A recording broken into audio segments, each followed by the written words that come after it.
ቢቢሲ ያጋለጠው የአፍሪካው ሌላኛው ስልጣን በጥንቆላ። አንድ ሰሞን በሀገራችን ዝነኞችና ፖለቲከኞች ወደ ባዕድ አምልኮ መከወኛ ስፍራዎች የሚሄዳቸው መረጃ የተለመደ ነበር። ለዙፋን ሰው የሚገብሩ ፖለቲከኞች። ቢቢሲ በምርመራ ቪዲዮ ዘገባው ያጋለጠው ሰሞነኛ መረጃ ይሄን ያስታውሰን ይሆን? ቀይ ማስክ አጥልቆ እንግዳውን በጫካ ውስጥ የሚቀበለው ካህኑ ሰቅጣጭ የሆነ ምስሉ እንዳይታይ የደበዘዘ የሰው ራስ ቅል ይዞ ይታያል። በዚህ ሁሉ መሃል በቅርበት ሆኖ ምርመራውን የሚከታተለው ጋዜጠኛው ታይሰን በቅድሚያ የምርመራ ስራውን ሲጀምር እነዚህ ለገንዘብ ነፍስ እንገድላለን በማለት ራሳቸውን ያቀረቡ ሰዎች ምናልባት አስመሳይ ሰዎች ሊሆኑ ቢችሉም ይህን ለማረጋገጥ ሲል ግን የሰዎች ነፍስ እስከሚጠፋ መጠበቅ እንደሌለበት ተረድቷል። ከዚያ በተጨማሪ ትዕዛዝ እስኪሰጣቸው ግድያውን እንዳይፈጽሙ በግልጽ የተነገራቸው ቢሆንም ሰዎቹ ለደንበኛቸው በመደወል ግዳያቸው ላይ አይናቸውን እንደጣሉና የሚጠብቁት የእርሱን ትዕዛዝ ብቻ እንደሆነ በመናገር ደንበኛቸውን ማካለብ በመጀመራቸው ፈጣን ውሳኔ መወሰን እንዳለበት መርማሪው ጋዜጠኛ ተረድቷል። ስለዚህም ጉዳዩን በቀጥታ ለሴራሊዮን ፖሊስ ያመለክታል። ፖሊሶችም በፍጥነት ወደ ተጠቆሙበት ስፍራ ይሰማራሉ። ፖሊሶች ወደ መድኃኒት ቀማሚዎች ቤት ከማምራታቸው በፊት ግን እንደተለመደው ቅድሚያ ጥንቃቄን መውሰድ ስላለባቸው በታሪኩ መጀመሪያ ላይ የተዋወቅነው ሼኩ ታራዋሌ የተባሉ መድኃኒት ቀማሚ መኖሪያ ያመራሉ። የፖሊስ ኮሚሽነሩ እንደሚገልጸው ፖሊሶችም ቢሆኑ በመድኃኒት ቀማሚዎች እምነት እንዳላቸውና ማንኛውም የባዕድ አምልኮ ቦታ ላይ ከመገኘታቸው በፊት ጥቆማ ሲደርሳቸው የሼኩ ታራዋሊን አይነት ጥሩ መድኃኒት ቀማሚዎች አስከትለው መሄዳቸው ሊደርስባቸው ከሚችል አደጋ እንደሚጠብቃቸው ይናገራሉ። ይህ ሁኔታ ከእነርሱ እውቀት በላይ እንደሆነ የሚናገሩት ፖሊሶች በሴራሊዮን ውስጥ የሚካሄዱ ባህላዊ አምልኮ ስርዓቶችን እንደሚያምኑና አፍሪካዊ መሰረት ያለው በመሆኑ በኩራት እንደሚቀበሉት በመናገር ነገር ግን ይህን ባህላዊ የድህነት ስርዓት ለክፋት የሚጠቀሙበት ሰዎች መኖራቸውን ይናገራሉ። ፖሊሶች ሼኩ ታራዋሊን ይዘው አዳይራ በሚል የሚጠራው መድኃኒት ቀማሚ ቤት ያመሩ ሲሆን በተመሳሳይ ሰዓት ስውር ካሜራ አጥልቆ የምርመራ ስራውን የሚያካሄደው የጋዜጠኛው ባልደረባ በሌላ ቀጠሮ ቀድሟቸው አዳይራ ቤት ተገኝቶ ነበር። ቀጥሎም አንድ የአዳይራ ጋንግ አባል የነበረ ሰው ፖሊሶች ወደ ቤቱ አቅራቢያ እየተጠጉ እንደሆነ ሲናገር አዳይራ ከተቀመጠበት በፍጥነት ተነስቶ ለማምለጥ ሲሞክር ይታያል። ወደ ቤቱ የዘለቁት ፖሊሶች ግን አዳይራ የቤቱ ኮርኒስ ውስጥ ተደብቆ እንደነበር ይደርሱበታል። አዳይራና የጋንግ አባሉን በቁጥጥር ስር ከዋሉ በኋላ ፖሊሶቹ በመድኃኒት ቀማሚው ሼኩ ታራዋሊ እየተመሩ የባዕድ አምልኮ ክፍል ውስጥ የተኮለከሉ የአመድ ቋጠሮችንና የተለያዩ የመድኃኒት መያዣ ቁሶችን በመክፈት ሲፈትሹ በውስጣቸው የሰው አካል ክፍሎችን ያገኛሉ። ከቤት ወጥተው ፍለጋቸውን የቀጠሉት ፖሊሶች መሬት ሲጭሩ የሰው ጸጉር ስላገኙ ከበቂ በላይ ፍንጭ እንዳገኙ በማሰብ አዳይራና ግብረ አበሮቹን ይዘው ወደ ፖሊስ ጣቢያ ያመራሉ። ታይሰን በዚህ የምርመራ ስራው አዳይራ የተባለውን ወንጀለኛ ማሳሰር ሲችል ለጊዜው ሁለተኛው የጫካ ውስጥ መድኃኒት ቀማሚ ግን መሰወር እንደቻለ በመግለጽ ታሪኩን ይዘጋል። ይህ ከአፍሪካ ሰማይ ስር የሚከናወን ስልጣንና የግድያ መስዋዕትን ያስተሳሰረ አስከፊ የሴራሊዮን የኑሮ ሀቅ ነው። ሪቹዋል ኪሊንግ ወይም የጥንቆላ ነፍስ ግድያው በሴራሊዮን ብቻ ሳይሆን በአፍሪካ በርካታ ሀገራት ውስጥ ይከናወናል።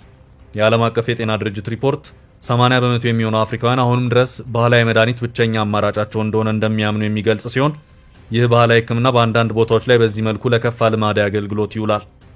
እንደ ናይጄሪያዊ ወሌ ሶይንካ አይነት ፈላስፋና የሥነ ጽሑፍ ሰዎች ብዙዎቹ ዘመናዊ ልማዶች ከቅኝ ገዢዎች የተወረሱ እንደሆኑና አፍሪካውያን የራሳቸውን ማንነት ዳግም ለማበልጸግ ከባህላዊ ወረራ ራሳቸውን ማዳን እንዳለባቸው ይናገራሉ። እነዚህ ጥንታዊ ልማድና ስርዓቶች ከጉድለታቸው በተቃራኒ ውስጣቸው የያዙት በርካታ መንፈሳዊና ስነ ልቦናዊ ጥበቦች በመኖራቸው አፍሪካውያን ራሳቸውን ነፃ ማውጣት ካለባቸው እነዚህን የድሮ ባህልና ልማዶቻቸውን አርቀው ማሽቀንጠር ሳይሆን ማበልጸግ እንዳለባቸው ይናገራሉ። ይህ የሰው የራስ ቅል የሴት የራስ ቅል ነው። የአንድ ደንበኛ ትዕዛዝ ነበር። ከዛሬ ነገ መጥቶ እስኪረከበኝ እየጠበቅኩት ነው ሲል ይናገራል። ይህን ከፍቶ የሚያሳየው ለደንበኛው እርሱ ለስራው ትክክለኛው ሰው መሆኑን ለማረጋገጥ እንደ ማስታወቂያ ለማቅረብ ነበር። ይህ ማስክ ያጠለቀ የሴራሊዮን መስዋዕት አቅራቢ ግን ደንበኛው ከልብሱ ስር የደበቀ የስለላ ካሜራ እንዳለ አላወቀም ነበር። ደንበኛ መስሎ የቀረበው አንደርከቨር ወይም ማንነቱን ደብቆ የቀረበ የምርመራ ጋዜጠኞች ቡድን አባል ጫካ ውስጥ የተገኘው ካህኑን ለማጋለጥ ነበር። ደንበኛው ስልጣን ፈልጌ ነው የመጣሁት፣ ፖለቲከኛ ነኝ ይለዋል። ለጉዳይ ገዳዩ ነፍሰ ገዳይ የመንግስት ስልጣን ለማግኘት ነው ፍላጎቴና ሰዎች እንዲሳካልህ ሰው መስዋዕት ማቅረብ አለብህ ስላሉኝ ነው ወደ አንተ የመጣሁት ይላል። ካህኑም ምንም አልተጠራጠረም። ለእርሱ ይህ ሌላ የተለመደ የቢዝነስ ቀን ነው። እናም ይመልስለታል። ወደ ትክክለኛው ቦታ ነው የመጣው ወዳጄ። እኔም ብሎ ያልመጣ ባለስልጣን ፈልጋ አታገኝም። ከጊኒ፣ ከሴኔጋል እና ከናይጄሪያ ብዙ ደንበኞች እኔን ፈልገው ይመጣሉ። ሰፊ ቡድን አለን። ምርጫ ሲደርስ የሚመጡ ሰዎች አሉ። ማታ ማታ በተለይ ይሄ ቦታ በሰው ይጨናነቃል። አንድ 2 ሳምንት ሌላ ቦታ ለስራ ሄዳለሁ፣ ነገር ግን ብዙ ጊዜ እዚህ ይገኛለሁ ሲል በርካታ የማሳመኛ ቃላትን ያከታትላል። መድኃኒት ቀማሚው የሴራሊዮን የመስዋዕት ጠንቋይ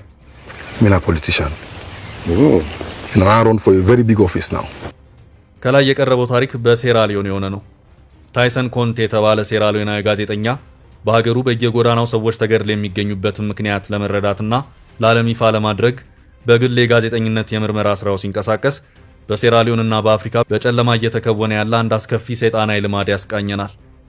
ቢቢሲ በቅርብ ለእይታ ያቀረበው ዘጋቢ ፊልም ሴራሊዮናዊው ጋዜጠኛ ታይሰን ከመነሻው እስከ መጨረሻው የራሱንና የባልደረባውን ሕይወት አደጋ ላይ በጣለ ሁኔታ እነዚህ ገዳዮች አሉበት የተባሉት ቦታ እግር በእግር እየሄደ በድብቅ ሲቀርጻቸውና ሚስጥራቸውን ሲያናዝዛቸው ያሳያል።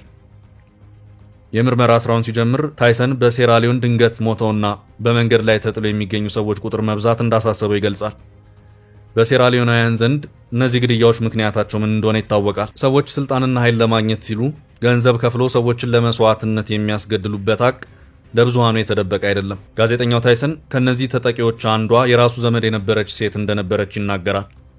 ዘመዱ የመስዋዕት ጥንቆላ ኢላማ እንደነበረች ሊያውቁ የቻሉት ተጥላ ስትገኝ ጥርሶቿ መራገፋቸውን በመረዳታቸው ነበር። በሴራሊዮን በዚህ ሁኔታ የተገደሉ ሰዎች ሲገኙ የአካል ክፍላቸው ጎድሎ ከተገኘ ጉዳዩ የጥንቆላ መስዋዕት እንደሆነ ሁሉም ሰው ይረዳዋል። ጉዳዩ ግን ከትውልድ ትውልድ ሲዋረድ ከመጣው የጥንት አፍሪካዊ ባህላዊ ሕክምና ስርዓት ጋር ተያያዥነት እንዳለው ተራኪው ያብራራል። በሴራሊዮን መንደሮች ሰዎች ማስክ አጥልቀውና የተለያዩ አይነት ባህላዊ አልባሳት ለብሰው ተሰብስበው በልዩ ዳንስ የአደባባይ ትርኢት ያቀርባሉ። ይህ አይነት ትርኢት በሴራሊዮንም ሆነ በበርካታ አፍሪካ ሀገራት ውስጥ በብዛት የሚከናወን ሲሆን የስርዓቱ ፋይዳ ከባህላዊ መለያነት ባለፈ አፍሪካውያን ከጥንት ጀምሮ ለመንፈሳዊም ሆነ አካላዊ ህመማቸው መድኃኒትን ሲያገኙበት የቆዩበት ነው። ይህ ስርዓት አሁንም እንደቀጠለ ይህ ዘጋቢ ፊልም ያሳያል። የዳንስ ስርዓቶቹ ኸርባሊስት ዶክተር በመባል የሚጠራ በማህበረሰቡ ዘንድ መንፈሳዊ መሪ ተደርጎ የሚቆጠር የመድኃኒት ቀማሚ ሰው ፊት ሲሆን መድኃኒት ቀማሚ በማህበረሰቡ ዘንድ ልዩ ኃይል እንዳለ የሚታመንበትና ሰዎች ለፈውሳቸው የሚሄዱበት ሰው ነው። ይህ ስርዓት እንደ ሴራሊዮን ባሉ ሀገራት ውስጥ በድብቅ የሚከናወን ሳይሆን በአካባቢው ማህበረሰብ ከፍተኛ ተቀባይነት ተሰጥቶት ከዘመናዊው ዓለም ጎን ለጎን የሚካሄድ የአዘቦት እውነታ ነው። ባህላዊ ስርዓቶቹ ከቅኝ ግዛት በኋላ አፍሪካ ውስጥ መካሄድ የቀጠሉ የጥንት ታሪኮች ውርስ ናቸው። ታይሰን በምርመራ ስራው ወቅት እንዲህ አይነት ባህላዊ ዳንስ ትርኢት ላይ ተገኝቶ ዶክተር ሼኩ ታራዋሌ የተባለ መድኃኒት ቀማሚ ያናግራል። መድኃኒት ቀማሚው ስለዚህ ባህል ሲያብራራ ስርዓቱ ትልቅ ባህላዊና ሃይማኖታዊ ትርጉም እንዳለ ይናገራል። ይህ ባህል ከትውልድ ትውልድ ሲዋረስ የመጣ አፍሪካዊ መሰረት ያለው እንደሆነና ለዚህም ትልቅ አክብሮት እንዳለው ይመሰክራል። ይህ የዳንስ ስርዓት የድህነት ወይም ሂሊንግ ስርዓት ብለው እንደሚጠሩት ሰዎች በባህላዊ መንገድ ከመንፈሳዊና አካላዊ ህመሞቻቸው ለመፈወስ የሚመጡባቸው እንደሆነ ይናገራል። ወጣቱ መድኃኒት ቀማሚ ሼኩ ታራዋሊ ይህን ማዕረግ ያወረሱት አባቱ እንደውም በዘመናዊ መድኃኒት ጨርሰው የማያምኑ እንደሆኑና ዘመናዊነት ከመምጣቱ አስቀድሞ የማህበረሰቡ አባላት ብቸኛ መድኃኒት የሚያገኙበት ቦታ ይህ እንደሆነ ይናገራል። ታይሰን ግን ይህን ሰው ቀድሞ ስለተነሳበት ጉዳይ አንስቶ ያፋጥጠዋል። ይህ ስርዓት ክፉ ልማድ እንደሆነና የሰዎች ነፍስ በዚሁ ልማድ መሰረት እየጠፋ እንደሆነ የማህበረሰቡ ባህላዊ መሪ ያውቅ እንደሆነ ይጠይቀዋል። መድኃኒት ቀማሚውም ሰዎች እየተገደሉ እንደሆነ እንደሚያውቅና ይህም ከዚህ ባህላዊ ስርዓት ጋር ተያይዞ እንደሚነሳ እንደማይጠፋው በመግለጽ ነገር ግን ነፍስ የሚያጠፉ ሰዎች ይህን ባህል የማይወክሉ ኃይላቸውን ለክፉ ዓላማ ማስፈጸሚያነት የሚጠቀሙ ጥቂት ክፉ መድኃኒት ቀማሚዎች እንደሆኑ ይናገራል። የባህሩን አሳ ሙሉ የሚበክሉ ጥቂት መጥፎ አሳዎች ናቸው ሲል ይመልሳል ሼኩ ታራዋሊ። እውነተኛው ባህላዊ ስርዓታችን ኃይልን ለማግኘት ተብሎ የሚፈጸም ነፍስ ማጥፋት እንደማይፈቅድ፣ ነገር ግን ልክ እንደ ባህላዊ ስርዓቱ የመስዋዕትነት ግድያውም እንደዛው ከድሮ ጀምሮ ባለማወቅ ጎን ለጎን በአንዳንድ ክፉ ሰዎች ሲፈጸም የቆየ እንደነበር ይናገራል። በአሁኑ ሰዓት ባለማወቅ እኛንም ሰይጣናዊ ስራ የምንሰራ እንደሆንን አድርገው የሚቆጥሩ ሰዎች አሉ። ይህንን መገለጫችንን ትክክል እንዳልሆነ ለሰዎች ለማስረዳት እየሞከርን ነው ይላል። መርማሪው ጋዜጠኛ ታይሰን ስራውን ይቀጥላል። አንድ ባልደረባውን ይዞ እነዚህ ነፍሰ ገዳዮች አሉ የሚባልበትን ቦታ ማጣራት ይጀምራል። በብዛት ስልጣንን እንፈልጋለን በሚሉና በጠቅላላው በህይወት ስኬታማ መሆንን ፈልገው በዚህ አይነት መስመር ውስጥ የሚያልፉ አንዳንድ ሰዎች በድብቅ የሚያገኟቸው ሰዎች ስራቸውን በኔትወርክ የሚሰሩ ሲሆን እነሱን ማግኘት የፈለገ ሰው መጀመሪያ መረጃዎችን በድብቅ የሚያሰራጩ ሰዎች ጋር መንገዱ ይመራዋል። እነዚህ ሰዎች በስልኮቻቸው ተቀርጸው የተቀመጡ ሰዎች አካላቸው ሲቆረጥ የሚያሳዩ ዘግናኝ ቪዲዮዎችን በማሳየት ደንበኛውን ወደ ሰዎቹ ይመሩታል። ታይሰንም በዚህ መንገድ የሰዎቹን አድራሻ ካወቀ በኋላ ከባልደረባው ጋር ይህ ሰው ይገኝበታል ተብሎ ወደሚታወቅበት ጫካ ጉዟቸውን ያደርጋሉ። ጉዟቸውን ከመጀመራቸው በፊት ንግግሩን ቀድቶ ለመረጃነት ማስቀረት ስላለባቸው ባልደረባው ከልብሱ ስር ስውር ካሜራ ለጥፎ ነበር። ጋዜጠኛውና ባልደረባው በቀጥታ ወደ ተባለው ጫካ ካመሩ በኋላ ታይሰን በርቀት መኪናውን ካቆመበት ቦታ ላይ እንደተቀመጠ ሲቀር ባልደረባው በቀጥታ ወደ ጫካው ውስጥ ይገባል። ባልደረባው አንዳች ችግር ቢገጥመው በፍጥነት እርዳታ ለመስጠት ታይሰንና ካሜራማኑ ዝግጁ ሆነው ይጠባበቃሉ። ስውር ካሜራው መቅረጽ እንደጀመረ ባልደረባው በቀጥታ የተባለው ልዩ ቦታ ጋር ሲደርስ እንግዳ ነኝ ብሎ ይጣራል። ከዛፎች ጀርባ ሆኖ ማንነቱን ካጣራ በኋላ መድኃኒት ቀማሚው እንግዳው ወደ ውስጥ እንዲዘልቅ ይጠራዋል።